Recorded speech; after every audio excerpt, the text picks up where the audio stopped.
Welcome everyone. খুবই দুঃখের ব্যাপার, আমাদের গোতলা ব্রিজ ভেঙে গেছে।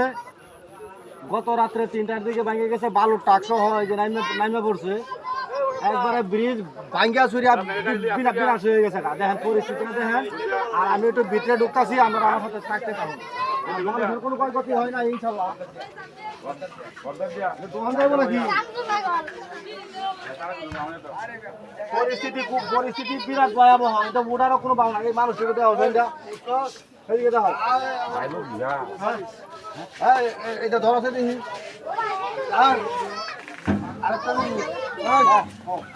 এই যে গাড়ির নাম্বারটা বলা হবে ঢাকা মেট্রো তো 24-0-966।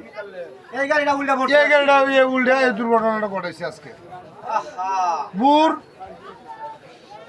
এই ভিডিও 5টা বাজে কোনো লোকজনের ক্ষতি হয়েছে না। এই ভিডিওটা যারা দেখবেন অবশ্যই শেয়ার করে দিবেন। বেশি শেয়ার করে দিবেন। বেশি শেয়ার তো করবো। এই বিকল্প রাস্তা করে দিচ্ছে, ফেরি নৌকাতে চলাচল করতেছে, এটা করে দিই। ফেরি নৌকা যোগাযোগের ব্যবস্থা করছে আপাতত।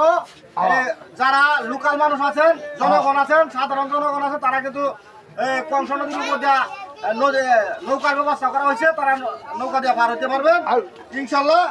আর আপনারা ভিডিওটা বেশি শেয়ার করে দিবেন।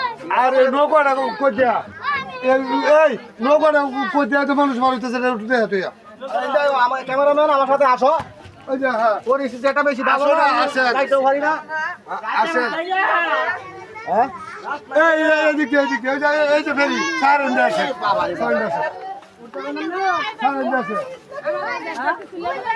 পরিস্থিতি বেশি একটা ভালো না, পরিস্থিতি ভয়াবহ পরিস্থিতি। নৌকা এমন পরিস্থিতি শুরু হয়েছে।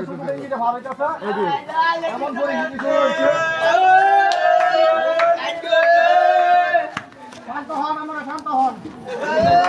ফেরির মধ্যে 10 টাকা করে নিয়ে নো, 10 টাকা করে নিলে তারা নৌকা আরেকটা আছে, হালানের নৌকাটা, হালানের নৌকা হ্যাঁ, স্টিলের নৌকা ব্যবস্থা করতেছি আমরা।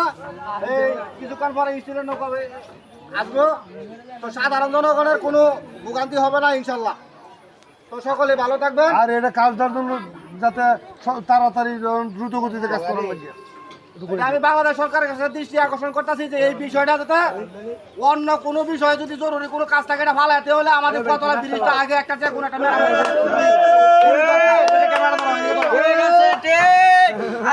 ঠিক আছে। আচ্ছা, সকলে ভালো থাকবেন। আর ভিডিওটা বেশি শেয়ার করে দেবেন। দুবরাবাসী সবাই একটু ভিডিওটা শেয়ার করে যত শেয়ার করবে তত তাড়াতাড়ি এই ব্রিজ চালু হইব ইনশাল্লাহ। ঠিক আছে। সকলে ভালো থাকবেন।